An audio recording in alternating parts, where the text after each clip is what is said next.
Good morning, everyone, and welcome to today's webinar. Today's webinar is titled Unlocking Efficiency and Experts' Insights on Industrial Steam System Energy Assessments, presented by Dr. Greg Harrell. We appreciate you taking the time to join us as we explore recommendations for industrial steam system energy assessments and how beneficial they can be. At Steam Management, we specialize in optimizing steam and utility systems, starting with system assessments and energy audits to identify and develop projects for improvement opportunities, all the way through turnkey implementation. Our services range from traditional maintenance and equipment retrofits to customized engineered solutions and capital equipment replacements. We are committed to delivering projects that reduce costs, enhance reliability and safety, and lower carbon footprint. Our team works at federal, public, commercial, and industrial facilities across the U.S., helping to achieve long-term budget efficiency and sustainability goals. I'm Chase Bean, Vice President of Engineering and Revenue at Steam Management, and I'll be your host for today's webinar. I'll be moderating the session and your questions for Dr. Harrell, so I encourage you to submit those in the chat throughout the presentation. Additionally, for those looking to earn PDH certificates, please email me at cbean@steamngt.com to request your certificate after completion of the webinar. More details, along with access to past webinars, can be found at steamngt.com/webinars. And this webinar today will be posted there as well after it's completed.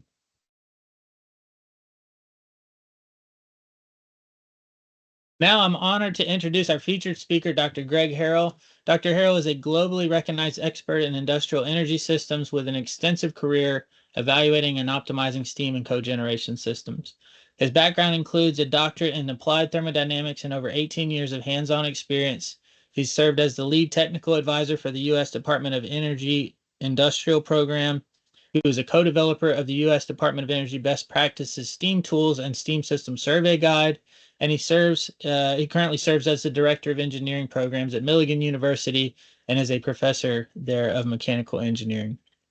Dr. Harrell has trained countless professionals in steam system energy management, helping organizations improve efficiency, reliability, and sustainability.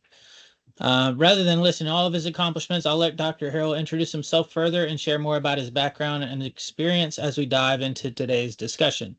Dr. Harrell, thank you for being with us today, and now I will turn it over to you. Thank you, Chase. I'm very happy to be here. Glad to have this opportunity to talk with folks about steam systems and cogeneration system management.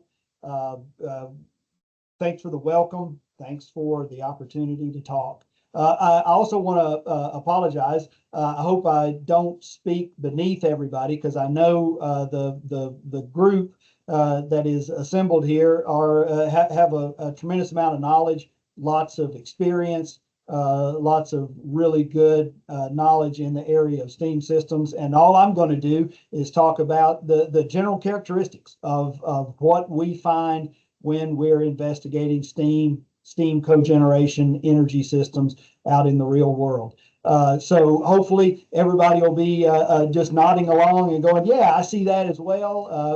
Those are the kinds of things that I've been experiencing through my careers as well. So again, thanks for the opportunity to be here, and let's dive into the information, or at least the information as I have it arranged for us.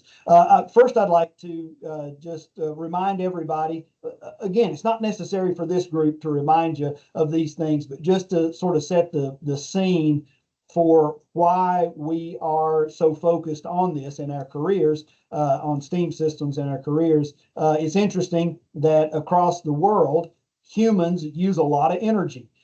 We can divide that energy utilization up into lots and lots of different ways, but the way I have it presented on the screen here is at least a way that's interesting to me.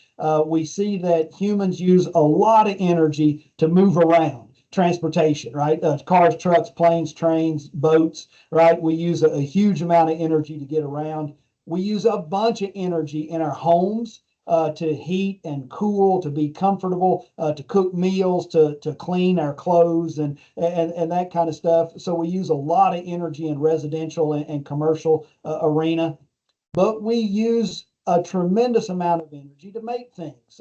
Industry uses a huge amount of energy globally and in our country, in the United States, and all around the world.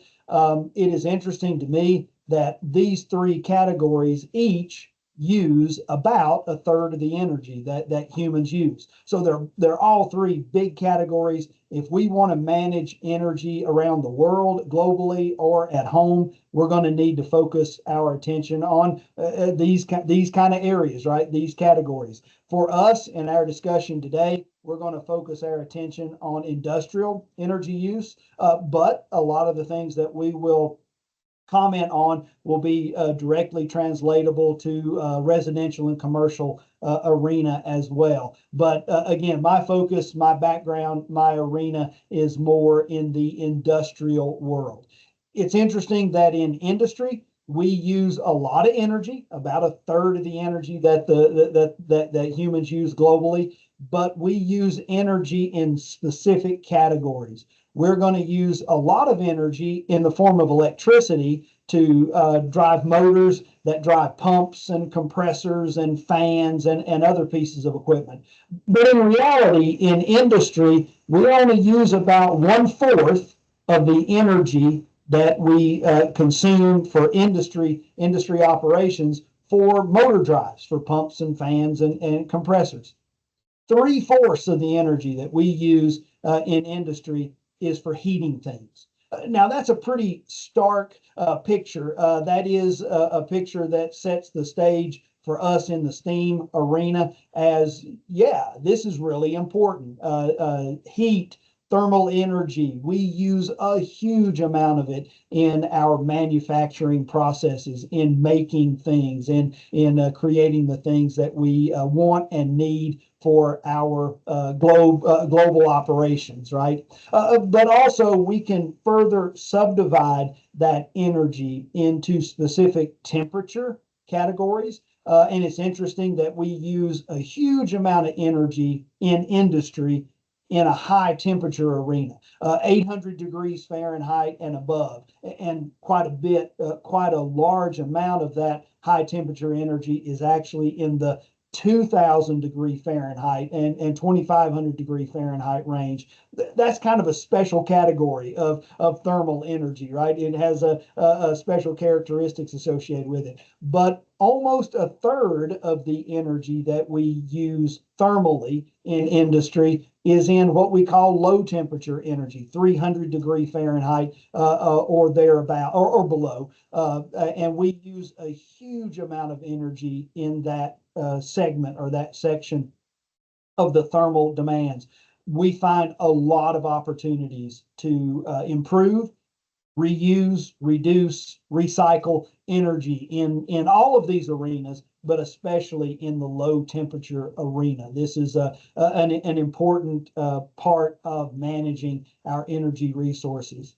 If we want to take a look at who uses the most energy, the usual suspects, right, sort of show up, and we see that there's a fairly small pool of industrial energy users out there. Now, that's not to say that other industry doesn't use energy, because we use a huge amount in all of the things we do in industry. But if you look at the main players, the ones that are consuming the most energy, go to the steel mills, right? Where we are turning iron ore into iron and then steel in the manufacturing processes there.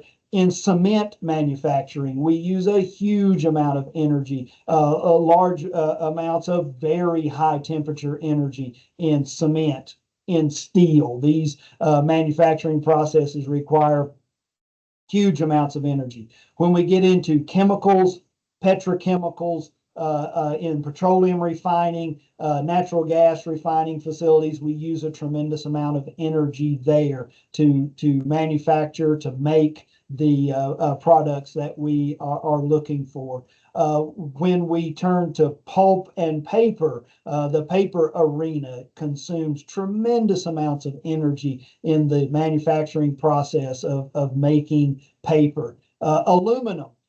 even though it's not nearly as large a sector in terms of energy consumption as steel is, per pound of aluminum, we use lots more energy than in the steel arena.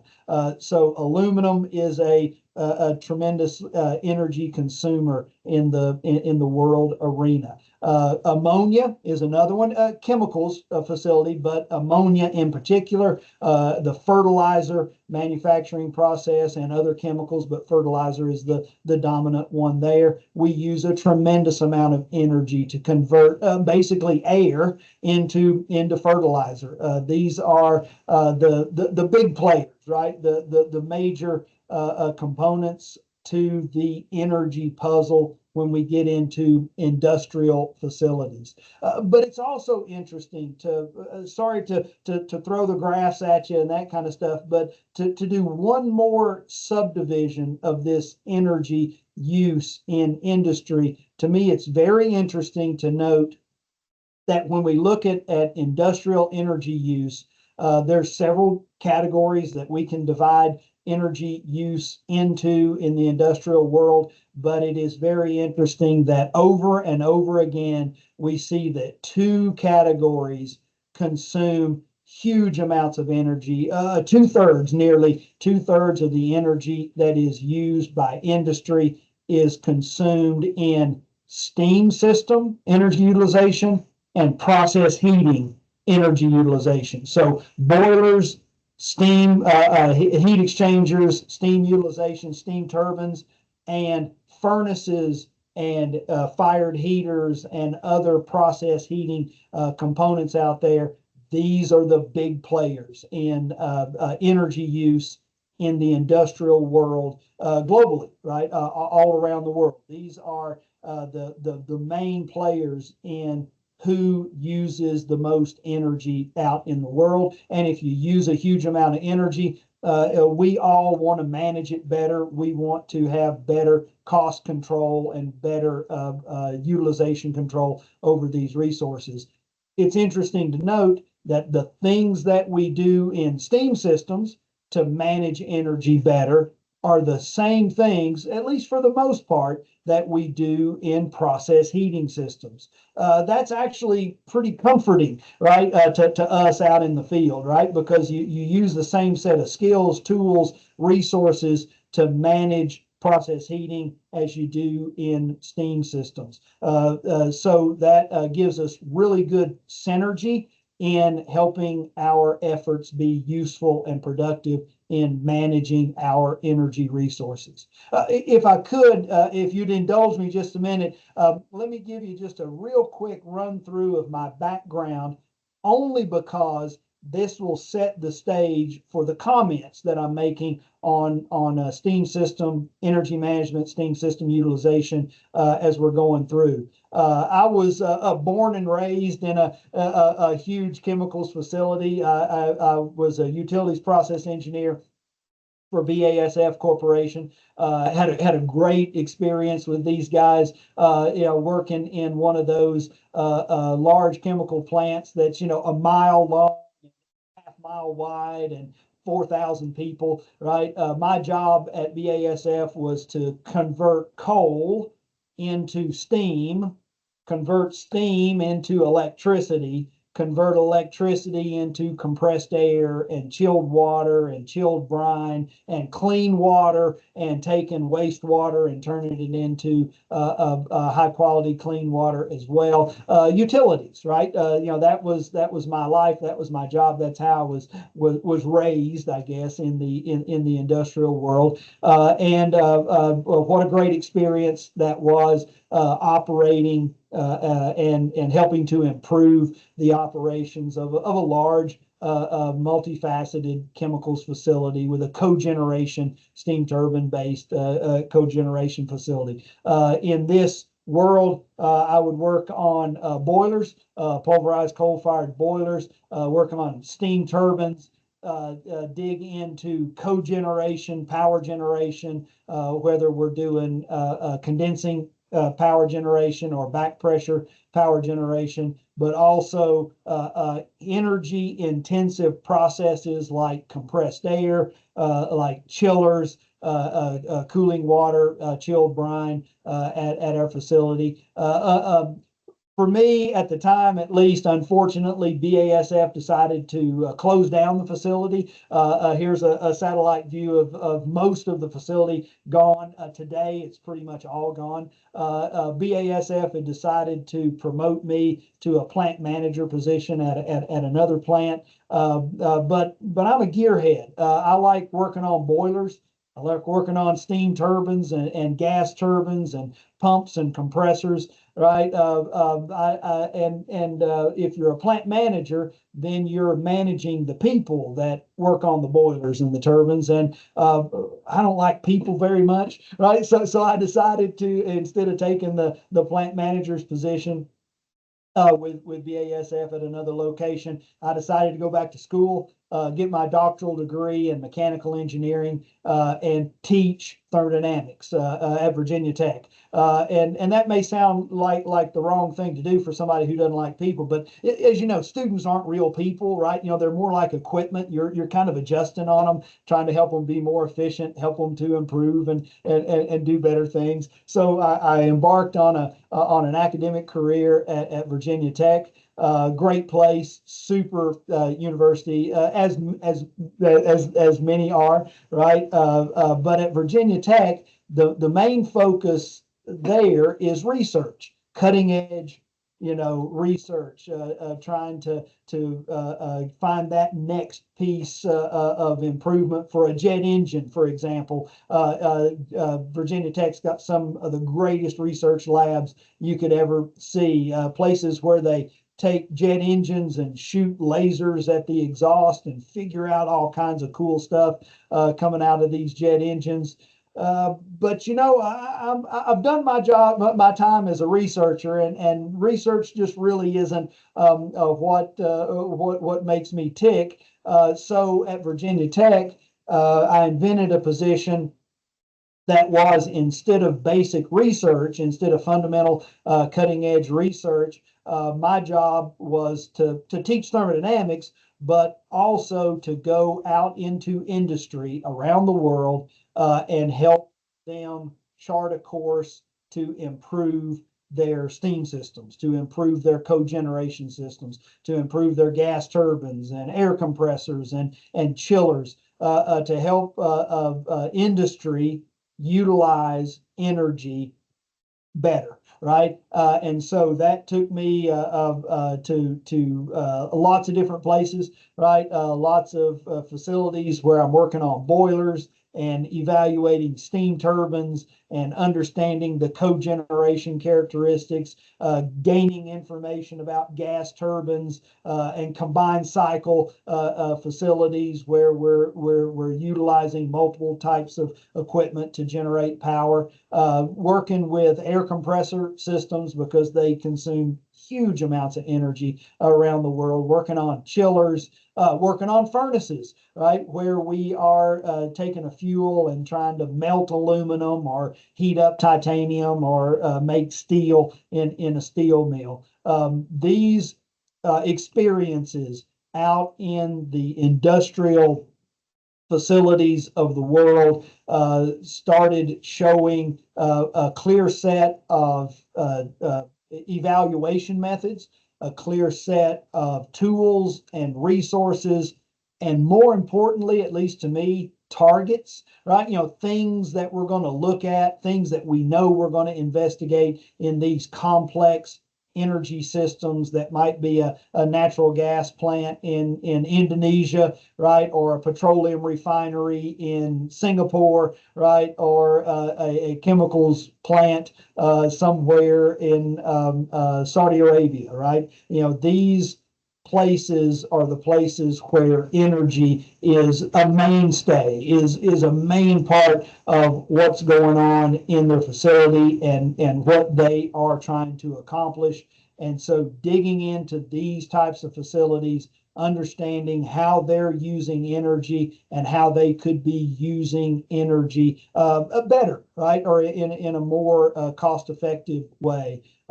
These are the places that I would spend my time investigating, understanding what's going on, evaluating opportunities that would present themselves. And one of the things I would say is there are targets that show up over and over again, but I have yet to see a standard path, right, or a standard method. All of these facilities have their own complications, their own complexities, their own issues that they're having to wrestle with, whether it's an ammonia facility turning air into fertilizer or a pulp and paper mill turning trees into paper, right?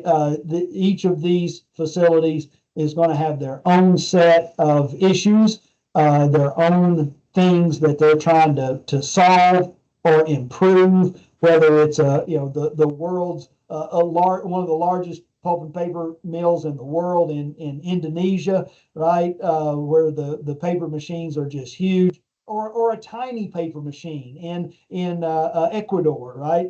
It's the opportunities, the things that we're looking into to try to help improve the facilities to be more cost effective, to be better utilizers of energy. We are presented with a really difficult and challenging puzzle to try to solve and to try to work through, whether it's an aluminum bauxite refinery in Brazil or Jamaica, right, or a coal-fired power plant in Indiana that serves an aluminum smelter and rolling mill. These are all areas that the skill set of steam system investigation, cogeneration system investigations serve very strongly and very well. These same principles carry over into things like cement manufacturing, where there's generally no steam system at all, but we're still doing combustion, we're still doing insulation, we're doing heat recovery, the same kinds of things that we're trying to accomplish in our steam systems, we're trying to accomplish in our cement facilities, our big power plants, our utility power stations. We're using the same set of tools and skills and investigations as we would be using in a steel mill, right? The same kind of characteristics would be applied to each of these areas, to each of these facilities, so that we can better utilize energy in a basic oxygen furnace, right? Or in a fasteners facility that would be considered a small industrial plant, right? In a fasteners facility, we're still using comparatively a lot less energy, but for the plant site, for the footprint of the plant site, energy is a huge portion of the operational characteristics of a fasteners plant, where we still have to have heating, we still have to have control of the environment, we still have to have a steam system, we still have the same kind of components taking place here. We may not be doing cogeneration, we may not have a big power plant here, but we still have boilers, we still have a steam distribution system, we still have the same components in place. So if we're focused on small steam systems rather than the large, the huge facilities, we still have the same set of targets. We still have the same things that we're looking at, whether it's a fasteners facility or an extrusions mill, whether it's a gas turbine or a jet engine blade manufacturing facility, aerospace type facility. We're still focused on the same type of targets in our steam system arena, even if it's a pharmaceuticals facility in Indonesia, in India, right, or a textile mill in Asia, right. We're still looking at the same set of targets. So to sort of close out the introduction and get into some details, I would say I've worked on a lot of major projects all over the world, 6 continents, 44 countries, most of the United States, for companies that are, the biggest companies in the world, right? The biggest kind of facilities out there, and the big players in energy. And what I have seen, what we have put together for the United States Department of Energy, for the tools and resources that you need to do proper and appropriate evaluations for complex integrated type systems. These are the same set of tools that we use internationally for the United Nations.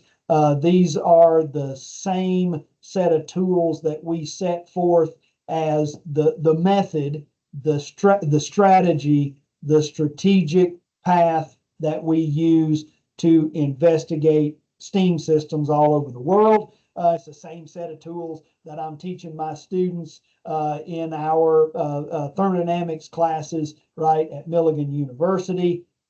No matter if we're looking at a big steam system or a small steam system, we're going to have some similar sets of targets in our investigation strategy, no matter what's going on. And one of those dominant targets is going to be the boilers, right? Steam systems use huge amounts of money. They use that money mostly in the form of fuel, and every bit of that fuel passes through the boilers. So we know if we're going to do a steam system investigation, we're going to definitely target the boilers. And I know you know that. I know that's nothing new. That's not a new concept. That's not innovative. That's simply blocking and tackling. These are the fundamentals. These are the things that we do every day in our steam system investigations, in managing our steam system resources. It's also very comforting, at least to me, to note that it doesn't matter if it's a 10-story tall pulverized coal-fired boiler, or if it's a small fire tube boiler in a baked bean plant, right? We're going to approach these pieces of equipment with the same set of tools, with the same eyes, with the same investigation strategy. We're trying to figure out how we can improve the performance characteristics, the use of fuel in these components. It doesn't matter if you're in an ice cream facility in Costa Rica, right, or if you're in a bauxite refinery in Brazil. We are focused on similar things, no matter what we're doing in any of these areas. Take this small little boiler here that's in a bauxite refinery in Brazil. We're going to use a small set of tools to evaluate the performance of this boiler. And one of those tools is boiler efficiency, right? Boiler efficiency is, we bought a bunch of fuel in the form of energy, and we want to turn that fuel energy into steam energy. And how well did our boiler do that? That's a question that's a challenge that we're going to raise to every single boiler that we're dealing with. We're going to try to understand to the best characteristics that we can, how efficient is our boiler at converting fuel energy into steam energy. Most of the time in the field, we're going to approach boiler efficiency from a loss standpoint. In other words, what we're going to say is boiler efficiency is perfect. Every bit of the fuel turned into steam energy, with the exception of the fuel energy that we lost out the exhaust stack. and with the exception of the energy that we lost in the boiler blowdown. Except for the energy that we lost out the boiler shell, the heat transfer losses from the surface of the boiler, and any other miscellaneous losses that we might experience with our boiler. The good news about this type of a boiler investigation strategy is it identifies where we're losing money. It helps us to clearly understand what we should target to help improve boiler efficiency, help to improve the cost of operating our equipment. As an example, this boiler in particular, it's in my worldview, a small boiler, right? 50,000 pounds an hour of steam production. This boiler is very simple from the standpoint of it burns natural gas. And at the time I was investigating this boiler, the natural gas price was about $5 a million BTU. So there's nothing extravagant about this boiler, right? It's a small little boiler operating at relatively low pressure, 120 PSIG. And even with that small characteristic of a boiler, this one boiler is still consuming almost $3 million a year in fuel. That's a huge amount. That's near some of your salaries. Okay. I know. All right. $3 million a year. That's a huge amount of money going into this boiler. And it turns out at this facility, there's 8 others just like doing the same thing. So tremendous amount of money goes into the boilers. And that's one of the characteristics that I would say we want to identify. Understand the size of the prize, understand how much cost a certain piece of equipment is, so that we can understand how much impact or how much influence we can have over it. This little boiler, if we improve its efficiency 1%, we have made a sizable economic impact.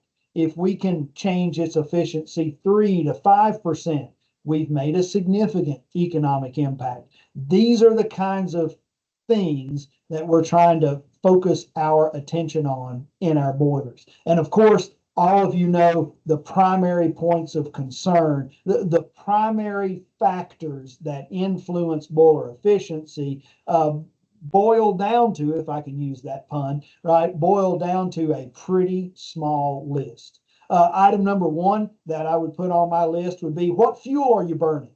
Now, many of us are dealing with natural gas as the dominant fuel that is possible, right, to be burned at a lot of facilities. But the type of fuel, whether the fuel is a natural gas, or if it's a liquid oil, or if it's a solid coal or biomass, of course, that has a lot of influence over how efficient or how aggressive we can be on improving the efficiency characteristics of the boiler. So number 1, that would be one of the first things that I would be interested in making sure we have a clear picture on. What is the fuel? What fuel type are we burning? What are the characteristics of that fuel? But a lot of the facilities that we deal with, selecting a different fuel is not an option, or we are forced into natural gas as the dominant fuel, or the only fuel that we can cost effectively utilize. And so once we get past the fuel type investigation, what we want to do is turn our attention to how is this boiler recovering thermal energy. We want to draw our attention to the exhaust stack. And we, of course, know the higher the temperature of the exhaust gas leaving the boiler, the more fuel energy there is in that exhaust gas. And we want to explore opportunities to recover, to reduce, to reutilize that exhaust energy from our boiler in the form of the stack loss, the exhaust energy from our boiler. But we don't stop there, right? We also want to focus our attention on how well are we controlling combustion. how well do we manage the air and the fuel and the burner relationship in our boiler. We want to make sure that all of the fuel is burned, consumed.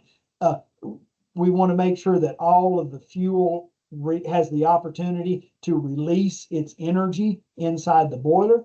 And we want to make sure that we are not putting too much air into the combustion zone. We want to make sure that the measurements that we are making in the combustion arena are within the limits of the capabilities of the equipment that we have. We want to make sure that we are appropriately tracking and monitoring the combustion characteristics of our boiler. Of course, if we're targeting the thermal energy from the exhaust stack, if we're targeting combustion control and combustion management with our boilers, we're going to have some tools. We're going to have some measuring devices that help us to understand unburned fuel, extra air, temperatures, right? Fuel flow rates, right? We're going to have real world measuring equipment that might be portable combustion analyzers. It might be oxygen sensors. It might be thermometers, right? All of these are main measuring devices that let us have the opportunity to understand the performance characteristics of our boilers. And of course, in my view, these are critical, absolute must-have pieces of equipment so that we can understand the performance characteristics of our boilers. But also, we need a set of additional tools that allow us the ability to turn field measurements into analysis data that helps us to understand from those field measured temperatures, oxygen contents, fuel contents, right? That we can understand from that information how much energy is being lost out the stack, therefore what the boiler efficiency is. These are really important characteristics for our investigation that will help us to understand if we want to add a feed water economizer to a boiler, or if we need to improve the combustion control characteristics of our boiler, or again, add a feed water economizer to our boilers. These are the mainstay, right? These are the primary factors that we will be looking at when we're doing an investigation on a boiler.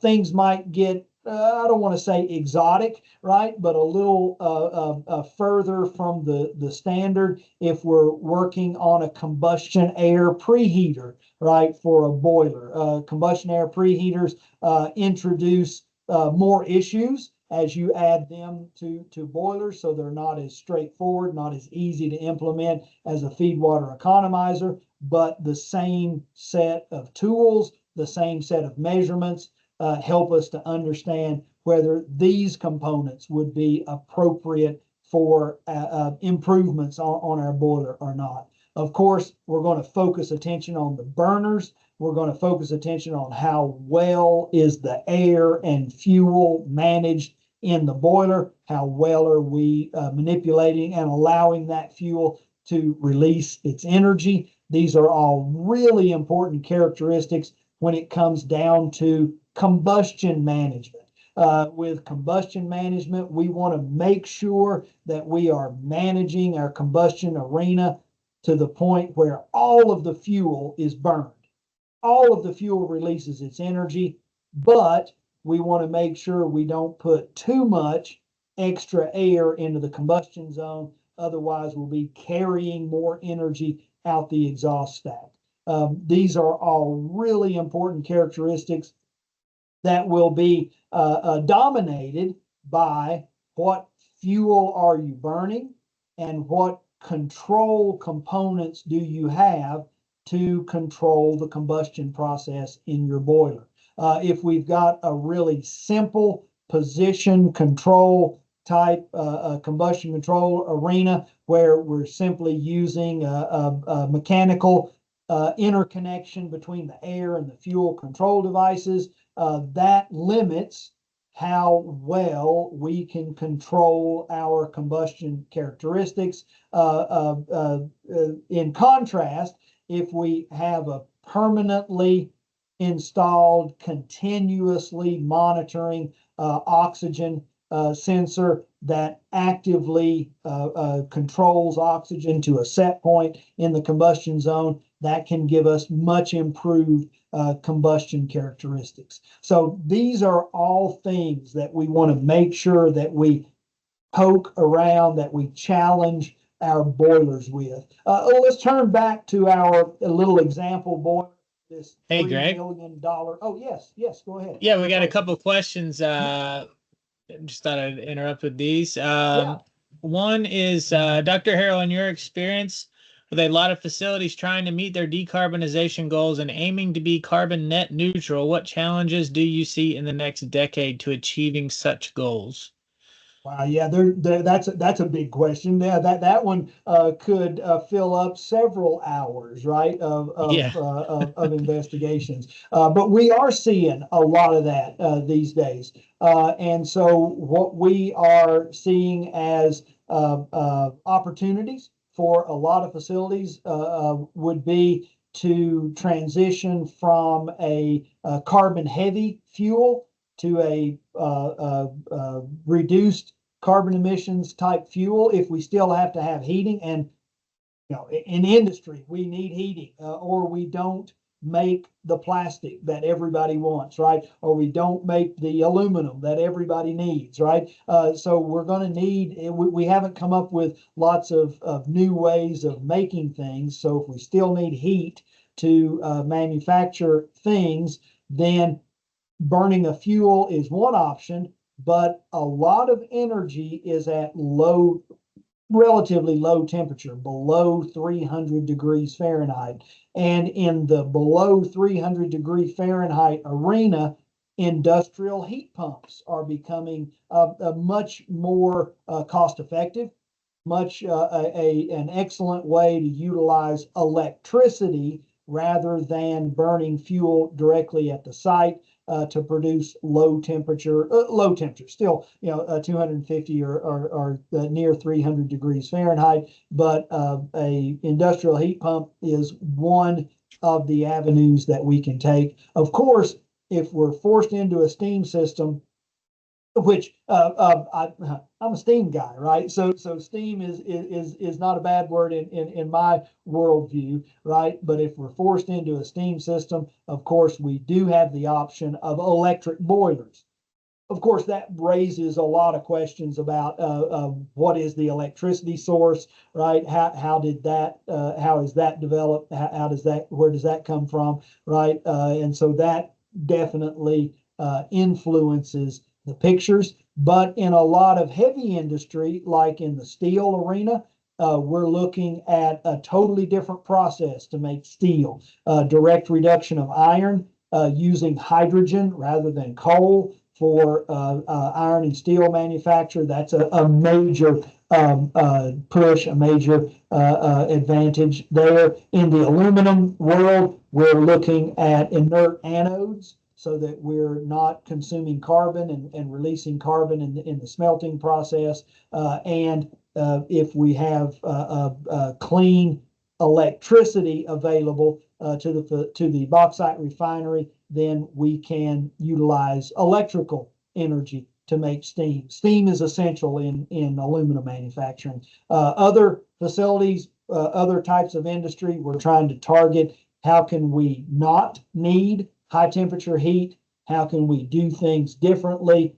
Or if we still need heat, if it's low temperature heat, then industrial heat pumps are an option. So we could talk for a long time about that subject. That's a great question. So that just sort of dusts around the edges on that one.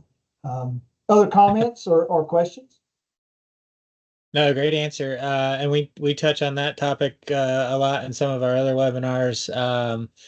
It's always like the answer is it depends, right? As far as what's the good option. there's Absolutely. no right answer. There's so many different factors, right? Okay, Absolutely. another question here before we move on. Um, on a large industrial segmented batch process where multiple reactors using HP steam are coming online and offline at irregular times, what basis would you use to determine if it is more economical to put in HP flash tank steam reuse or just condense the flash steam to capture the condensate and not reuse the flash steam? The flash steam opportunity for reuse is for winter period only and no summer reuse opportunity. Right. Yeah, yeah. Comment on that. That's So a more specific question. right, yeah. So that's a really good question and a very specific question. Usually, capturing the steam energy is the dominant thing we're looking for. There is so much energy in steam. It's the greatest chemical we know of for absorbing and transporting energy, right? And so making use of that thermal energy in the steam is usually the dominant thing that we're looking for. Often, what we're going to drive toward in a batch type of scenario would be steam storage. Of course, steam storage is not super common, but in my world, we run into it quite often, where we basically store high pressure steam in high pressure saturated water and let it boil back out as pressure changes. That can be a very effective way. Now, I don't want it to sound like it's super easy, right? And nothing to it. Everybody does it. Hey, there's a lot to steam storage, but steam storage could be an avenue that you would want to explore. We do it not only in steel mills, right, where we're trying to store 1,000,000 pounds an hour of 800 psig steam in a 20-minute process, right, in a basic oxygen furnace. But we'll also see it in smaller industry like cabinet manufacturing, laminate type facilities where we use steam storage there quite often because it's a batch steam utilization process and trying to keep things steady that way. So very much like what Chase said on the decarbonization arena, it depends, right? Depends on a lot of factors, and many of those factors are the cost of energy, the opportunity to reutilize that flash steam. Sorry for the lack of details on that answer. It's a good question, but a very detailed one. Other things that we should try to broach on right now. Yeah, there's one more question. Replacing old technology boilers or upgrading burners, could that be an energy saving approach? And I think the easy answer to that is yes. And again, it depends, right? It depends on all the factors, fuel costs, steam pressure, existing efficiency, all that Right. stuff. So I'll save you Yeah, some no, time on that. absolutely. Yeah, I fully agree, Chase. Yeah, yeah. One thing to note though is just because it's an old boiler does not mean it's an inefficient boiler. Yeah. So measurements, right? Get a baseline, see where we are, and then see what kind of opportunities you can move to. So yeah, I would fully agree, Chase. Yeah. Um, Hey, I want to, so just as a time check, it's 11:48. But I do not intend to limit you to the 1 hour. So I'd like for you to do the whole presentation if you're willing to do that. oh, And we will continue to record. And if people have to drop off, we certainly understand that, and you'll still be eligible for your PDH certificates. Otherwise, you can stay with us, or you can catch the rest of the presentation when it'll be on demand on the website immediately following. So I do not want to rush you, Greg. It's not every day we get to pick your brain. So we'd like to hear the whole presentation. I just want to throw that out there for everybody's knowledge. So. sure thing, and thank you for the time opportunity. on this. And with that being said, let's take a quick look at this example, right? So targeting this boiler, right? Here's a schematic of the boiler. When you walk up to this boiler with a portable combustion analyzer and you take measurements on it, you can see clearly there are some opportunities here. The exhaust gas temperature is elevated. The oxygen content in the exhaust is elevated. If you've got the right measurements, if you've got the right set of tools, you can very quickly catch a clear understanding of the efficiency of this boiler. You can see that, and these are real numbers for this real boiler, right? You can clearly see that 21% of the fuel energy is going out the stack. Okay, that's in the form of temperature and products of combustion, right, leaving the exhaust stack. This boiler's got a 78, 79% efficiency. That means more than 20% of the fuel is going out, is going to places that we don't want it to go, right? But if you've got this set of tools, if you've got this set of measurements, you can quickly catch an understanding of, should we invest in a feed water economizer, right? Should we install a heat recovery device on this boiler? Should we try to recover more thermal energy, and instead of exhausting 450 degree Fahrenheit exhaust gas, we could capture energy and exhaust 325 degree Fahrenheit exhaust gas, which would improve the efficiency from 78% to 82%. For this boiler, that translates into about $130,000 a year. Not huge money, right? But this is a small boiler.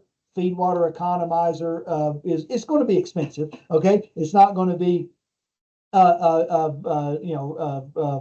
free, right, by any stretch of the imagination, but it allows you the opportunity to clearly identify and understand whether you want to proceed with the project, whether you want to implement the investment or not. Similarly, just very, very briefly, carrying the example further, if we do have a feed water economizer on this boiler and our exhaust temperature is lower, right, 325 degrees Fahrenheit or so, we still have an opportunity to better manage the combustion zone. We have extra air going through this boiler, and if we either tune the boiler or implement a continuous automatic oxygen trim system in the combustion zone, then we can reduce the loss, the stack loss, the energy that we're losing with the exhaust gas or the combustion control that we have, and we can improve the economics of this boiler by $60,000 a year, as an example, right? As a clear example. The point of this is not the details of these numbers. The point is, if you've got the right tools, if you've got the right resources, you can quickly and accurately and effectively move through a boiler analysis and clearly understand what kind of opportunities you have and the economics associated with those opportunities. Additionally, we could focus on water quality control, right? All of our steam boilers have boiler blowdown. We have to have boiler blowdown in our boilers to maintain water quality, to make sure that our water chemistry inside our boiler is healthy, right? And so we have to take some of the hot water out of the boiler and throw it away. Most of the time, we are managing that with a conductivity sensor. We're measuring the impurities in the boiler water, and we are throwing away more or less water from the boiler in response to how dirty the water is inside the boiler. Now, as everybody knows, we're putting really clean water into the boiler, right? But it does have some impurities in it, and those impurities don't leave with the steam. They accumulate in the boiler. So we have to have some boiler blowdown for that. boiler blowdown for a typical steam system might represent 2% of the total fuel input energy to the steam system. 2% loss for a boiler, for a steam system, is a significant amount of money. And it's really interesting that there are low cost, straightforward paths to capturing, to recovering the thermal energy from the boiler blowdown. And it's really benign type components, right? We install a flash tank and we install a heat exchanger, and we let the clean flash steam from the boiler blowdown go into the low pressure steam system, into the deaerator, if you will, for your boiler. And with these components, we can essentially capture almost all of the boiler blowdown energy. Let me give you a quick picture here. Greg, This what do is you, sorry to interrupt. What do you look for as your initial signs that that's an opportunity as far as blowdown heat recovery? Right. Yeah. So most of the time, the first thing that I'm looking for is, are we recovering boiler blowdown energy? If the answer is no, then it's a target on my list. It's usually that cost effective. It's now it's not going to save our jobs, right? It's not going to turn the plant from being a loser to a winner because 2%, right? But 2% is a large enough value that if we're throwing away boiler blowdown energy, we ought to at least investigate the opportunity because it's a very cost effective, very straightforward path to capture that energy. So I don't want to be too flippant on that answer, but yeah, if we're not recovering it, it's something that's on my list to definitely dig into. Yeah, and I think in industrial system, a lot of our attendees are used to other types of systems as well. Like it's not going to be an opportunity in K through 12 type of boiler typically, but an industrial boiler, it's often an opportunity. I would also add that 2% is a very good blowdown percentage. That's if you're doing everything right. I think you're at 2%. So I was at a chemical plant in Louisiana and they had 19% blowdown. Surface blowdown. So they better have flash steam recovery. Yeah, absolutely. I mean, maybe their first answer is to figure out why they have so much blowdown, but it would definitely be an opportunity there. So right, yeah. Well, like this example that's here on the screen. This is a 3 million pound per hour, 900 psig steam system. It's in Suriname, South America, right? The point is not this steam system, other than hey, this is a pretty big steam system, and here is the flash steam recovery for the whole system, not for one boiler, not for a part of the system, but for the whole system. That's a bicycle, right?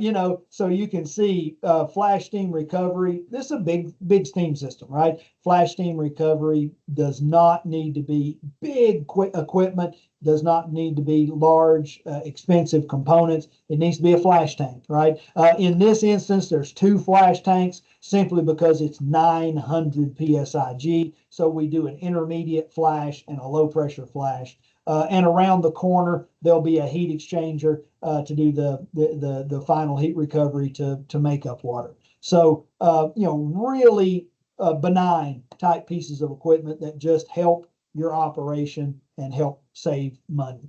Now, one thing to note, boiler blowdown heat recovery is really straightforward, right? If we're looking at recovering flash steam and preheating makeup water in a simple steam system, it's really straightforward, and it's really straightforward to understand the economics associated with it.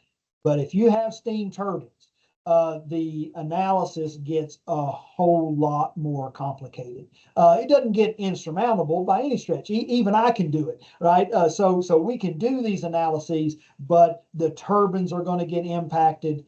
Power generation is going to get impacted. That's going to really change the characteristics. And usually, just to be blunt, the economic incentive gets much smaller the savings opportunity gets much smaller in a cogen type facility. It's still usually very attractive. It's still usually a good thing to do, but the analysis is a whole lot more complicated. So I did want to point out that there are free tools available to you.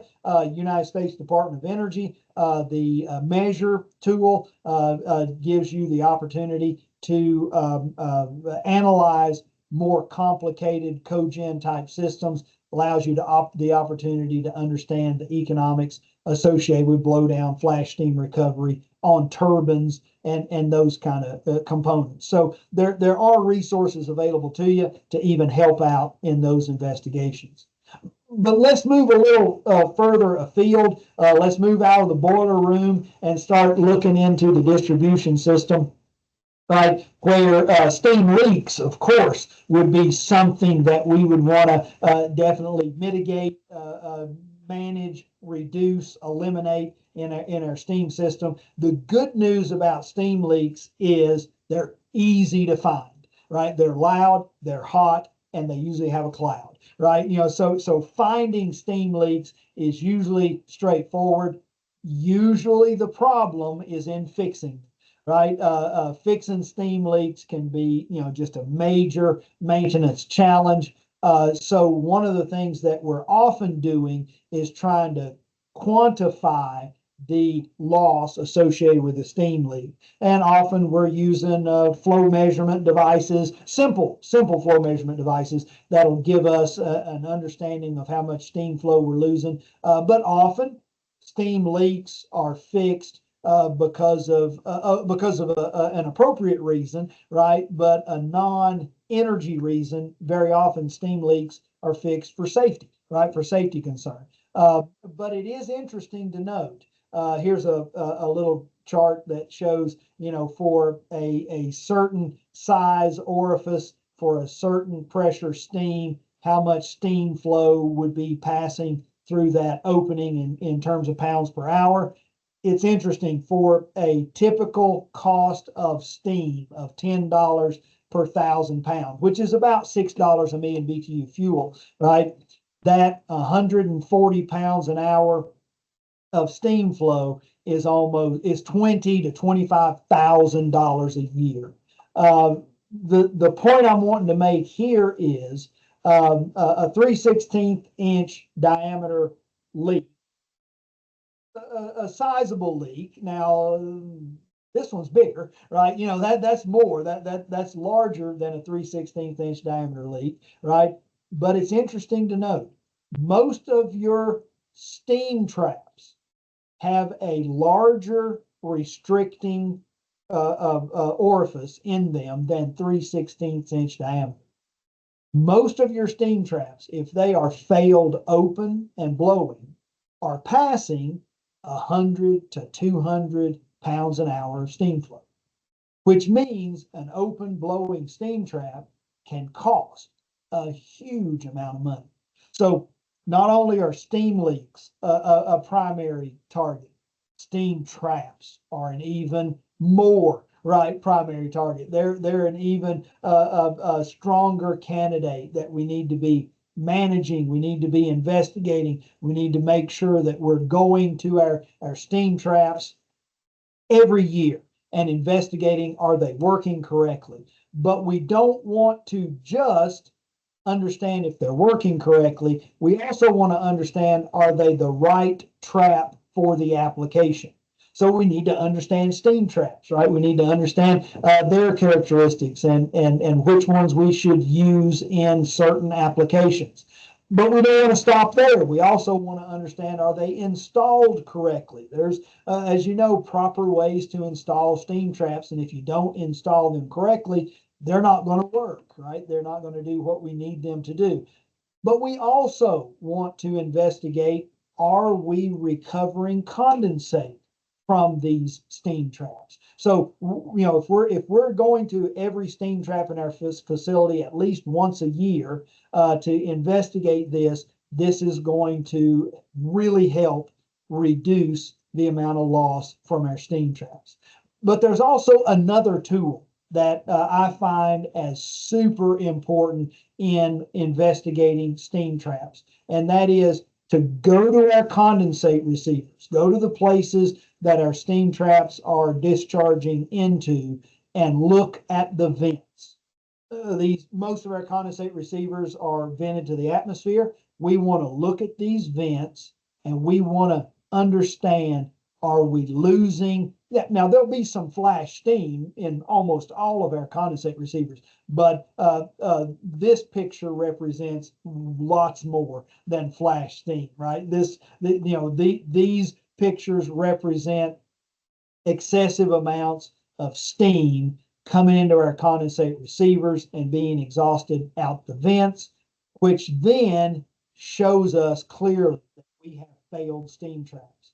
And so we can then narrow our search to just those steam traps that are coming into this condensate receiver so that we can find those failed steam traps and eliminate these losses. So I find that as a day-to-day or at least a weekly check on our steam traps. So not just our annual investigation, but a routine investigation that if you're walking into the plant and you see something like this, you clearly know, hey, we've got an issue, right? We need to dive in and see what's going on with the steam traps coming into this condensate receiver.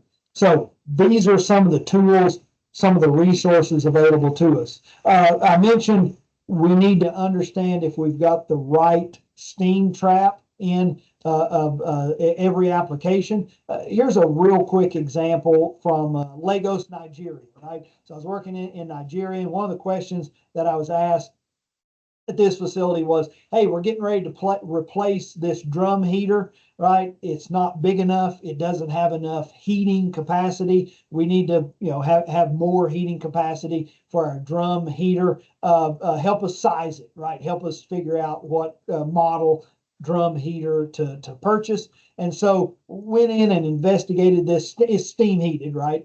Drum heater. We basically have a steam coil on the backside, and we pull air out of the oven, pass it across the steam coil, and then dump that air back in, right? Just a recirculation fan there. And when we went back and looked at the steam coil on the back of the oven, I saw a thermostatic steam trap that was selected with a 70 degree Fahrenheit subcooling characteristic.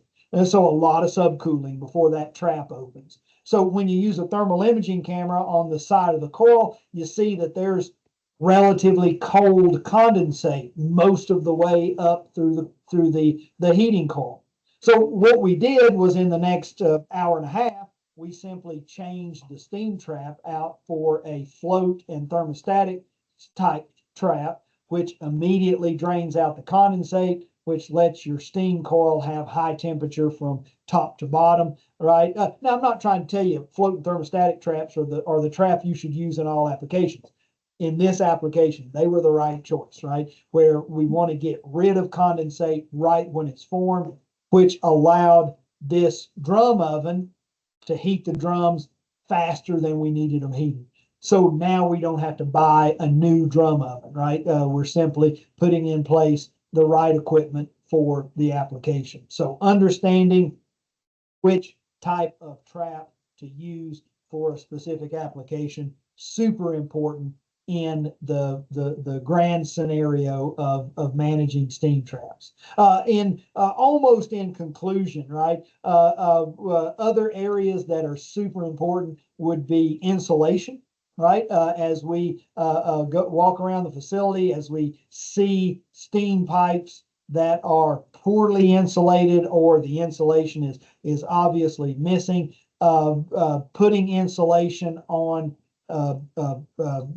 missing insulation areas is a no-brainer. Right, it's so cost effective. Usually these pay back in months, not years, right, in this arena. And there's a set of tools that are available to you to help you capture and understand what opportunities you have here. One would be a thermal imaging camera. They're relatively low cost these days, right? You don't need the most sophisticated one. The sophisticated ones are really nice, right? But you don't need a highly sophisticated one. You're just looking for missing insulation, right? You're looking for hot pipes and a tape measure, right? And a tool from North American Insulation Manufacturers Association called 3E Plus. It's free, right? You can use this tool to calculate that for this 20-foot section of missing insulation, you could capture or save $12,000 a year if you just insulated it with the insulation that's on the rest of the steam pipe. These are really good, useful tools that are available to you to help manage your steam systems. One of the areas that I find most fruitful and most productive in helping to manage costs in steam systems is condensate recovery. Condensate recovery is such a fruitful area to focus your attention. We need to make sure that we are recovering condensate where we can. The thermal energy in the condensate is the dominant worth.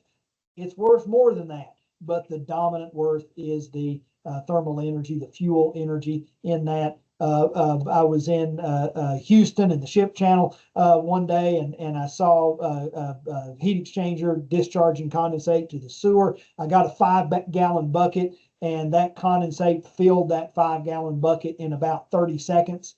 That sounds like about 10 gallons a minute of flow. That sounds like about 5,000 pounds an hour of condensate. For this facility, if we had captured that condensate and got it back to the boilers with a temperature of 180 degrees Fahrenheit, even, right? Not or what it was at 212, but at 180 degrees Fahrenheit, we're going to save significant fuel money back at the boiler. In this instance, it was $60,000 a year. That'll pay for a lot of condensate receiver, right? That'll cover a lot of cost in a project. And this is not a large opportunity. Things to do in the condensate arena. Oh, yes, yeah. We got a question before we get too far away from steam traps, which we love as an opportunity. But someone asked, what is your opinion on continuous monitoring of steam traps? It's a fantastic way to manage your steam trap resources. It's an expensive way to manage your steam trap resources. And I'm not saying that it's prohibitively expensive. I would say that if you are able to monitor your steam traps manually, right? With somebody going around and checking steam traps, that's a great way to do it. If you don't have those resources, then continuous monitoring of steam traps is a great way. It's a super way to make sure that your steam resources are well managed and well captured.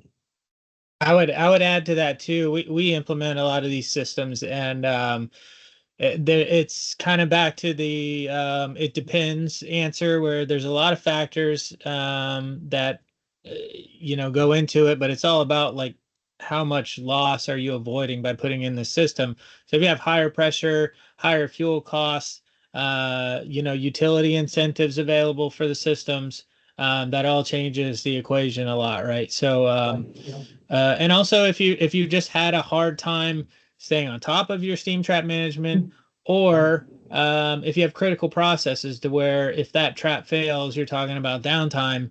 These are all things that kind of enhance the appeal of a monitoring system. And also you can consider doing it on priority traps and not every single trap in your system. So you can pick high pressure traps, high priority traps, that type of thing, and then leave maybe the 5-pound radiator traps. You don't monitor those, that kind of thing. So anyway, just wanted to add that. Thanks.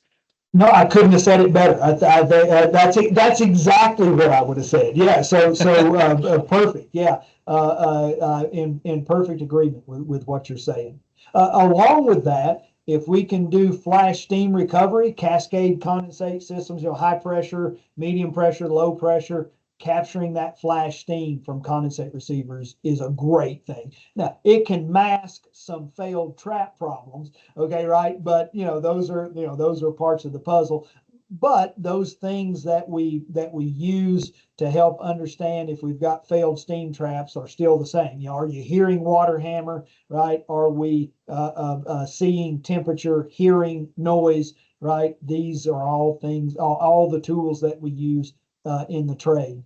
Let me also say, in condensate recovery arena, one of the common problems that I see over and over again is we've installed a system to recover condensate from steam traps. We've got a condensate receiver, we've got the pumps, we've got the pipes in place, and we're still not catching the condensate because something on the condensate receiver has failed, and we're just simply overflowing and letting that good hot condensate go to the sewer. One of the most common failure modes that I see is pump failure because of cavitation, because of selecting the wrong condensate receiver. Now, I'm not talking about a brand. I'm not talking about a manufacturer at all. I'm talking about, did you choose the condensate receiver that can handle saturated liquid, high temperature condensate, or did you choose the condensate receiver that can't? Right, and it's a choice, right? It's a decision. It's a design characteristic of your system. Very often, I see failures in condensate systems that are simply because they chose the wrong design of the condensate collection arena and we're cavitating our pumps and they're failing routinely. So pump cavitation, condensate system design, super important part of managing the condensate arena. But also, I would say, go to every condensate receiver and challenge it, right? Target every condensate receiver and take a look at the overflow and make sure it's dry, right? Make sure the overflow is not overflowing. So many times I see, opportunities because nobody's looked at the overflow, and here we have good, high quality, hot condensate going to the sewer because a level control failed, or a pump has cavitated, or simply the breaker tripped and there's no electricity to the control circuit, but the pump's ready, they are ready to work. So going to all the condensate receivers and checking the overflow, seeing if we have a problem in the condensate receiver arena. Usually, if we do have a problem like this, it's a relatively easy fix, and it's good economics, right? Just really, really good economics. So I'd say, yeah, get familiar with those condensate receivers, work around them, check and understand if they're working properly. Things that I would say, just in summary or in closing, make sure that you're able to effectively take your ideas and your concepts and turn them into money. Sometimes that's easy. Sometimes it's a lot more complicated. Usually the money is in the form of fuel savings, fuel impact, but it might also be in the form of environmental impact or cost avoidance or reliability, right? There's any number of things that could impact economics. Fuel cost is usually the biggest in steam systems, but you want to be able to turn your ideas and your concepts into real money in a reliable form.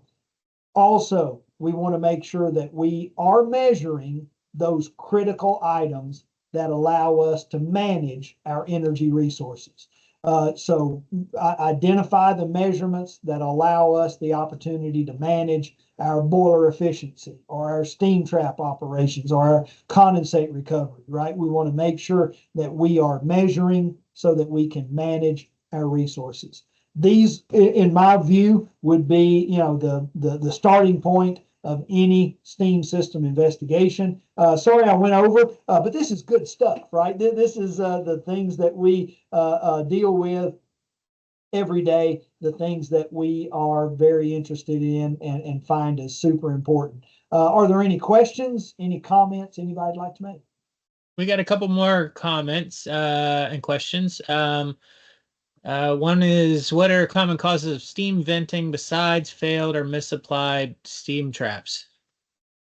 Yeah, in my world, the dominant cause of steam venting is back pressure steam turbines on auxiliary loads. Okay, now that might not be what everybody's dealing with, right? But in my world, steam venting is usually because we're operating this process pump that is steam turbine driven, and we're dumping a bunch of low pressure steam in the low pressure header, and we need to turn that off and turn on the electric motor, right? So that we're not venting steam. But there are also other, common causes of steam venting in non-cogen type systems. And some of those would be pressure reducing valve failures, right? So the pressure reducing valve or the regulator, depending on which one you're using, right, may not be operating properly, right? And we might be sending just simply too much steam from the high pressure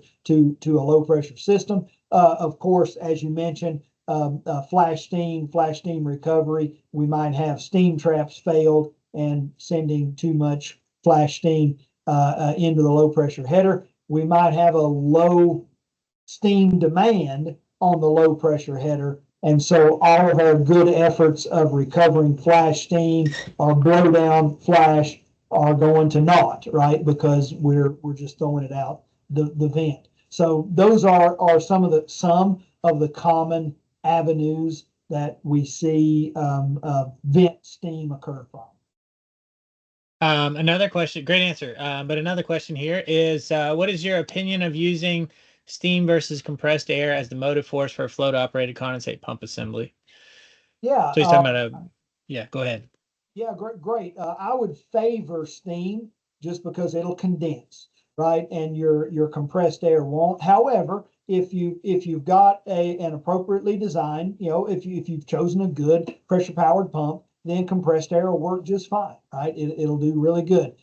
Both of those resources, compressed air and steam, both of those are really expensive pump energy, right? So we only want to use pressure powered, in my opinion, we'd only want to use pressure powered pumps in applications where we just can't use a traditional centrifugal pump because, compressed air and steam, a lot more expensive than electricity in a pump.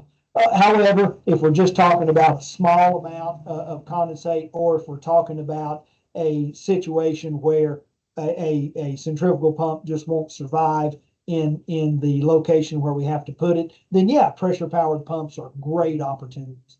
Work great, especially if you have an accumulation tank before them, right? And you have the right pressures and piping arrangements in place so that they can function well. Awesome. Well, we can hang out for a minute and see if there's any more questions. But I do want to thank you, Greg, for presenting. This was a great presentation. I'm sure that our audience really enjoyed it.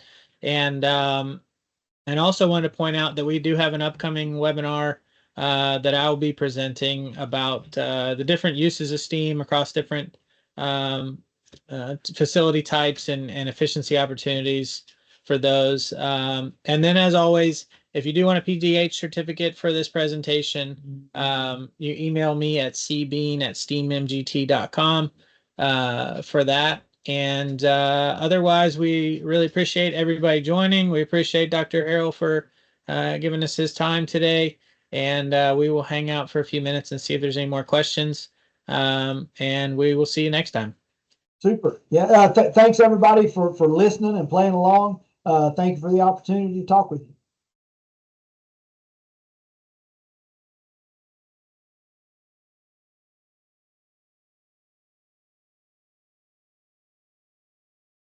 Someone had the comment, Dr. Harrell, that the challenge of condensate recovery is the contamination, which makes utility managers think twice.